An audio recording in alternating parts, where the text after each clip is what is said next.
Okay, so now we're going to just start by doing some free drawing.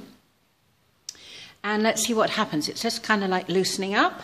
You know, if you go to the gym or you're starting some exercise, you need to loosen up to start with, especially if you haven't done anything for ages. So all you need is some printing paper, a pencil and maybe a marker pen and some charcoal. But we'll just start with the pencil for now, okay? So instead of being very tight and precise, we want to loosen up and kind of get into it, feel it. So instead of just using our fingers, we're actually going to use our whole arm and let it just kind of dance around the page. Now you'll notice that when you do this, we haven't got any particular plan, we're just kind of moving and seeing what's happening. Now we've basically got three shapes: squares, circles and triangles, and everything else is basically an extension of that. So you can do as many of these little free drawings as you like, and you might then sort of define certain areas of them that you like. You know, something will occur that you think, oh, that's kind of quite nice. You know, that might turn into some kind of face. You never know what might happen with just free drawing and just kind of having fun and playing and seeing. Okay. Then with a marker pen, you could actually also define some areas that you kind of quite like. Okay, I quite like this. It's rather nice what's happening there. And you know, you have Picassos in the making, but it's just free drawing. It's just actually allowing yourself to move and play around the paper without any particular idea, and that kind of starts you off.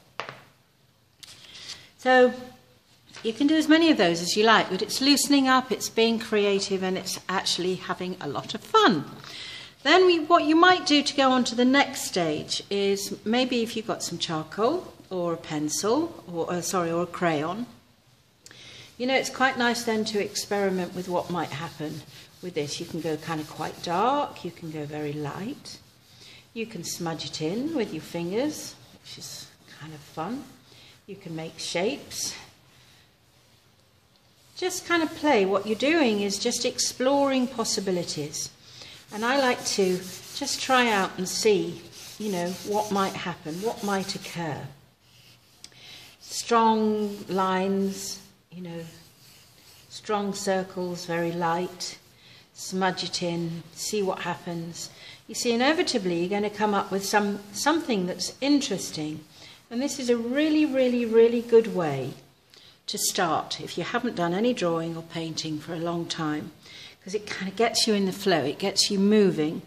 It also moves you from the left side of the brain to the right side of the brain, which is where you want to be when you're creating. We haven't got any judgment and thinking, you know, what's this, what should it be, it ought to be this, it ought to be that.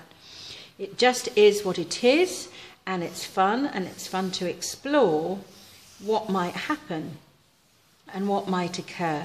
So these are really, really interesting ways just to begin to start experiencing drawing again if you haven't done it for a long time. But actually I do this myself quite a lot because it keeps me loose on what I'm going to create. It breaks into that thing of it should be this and it should be that.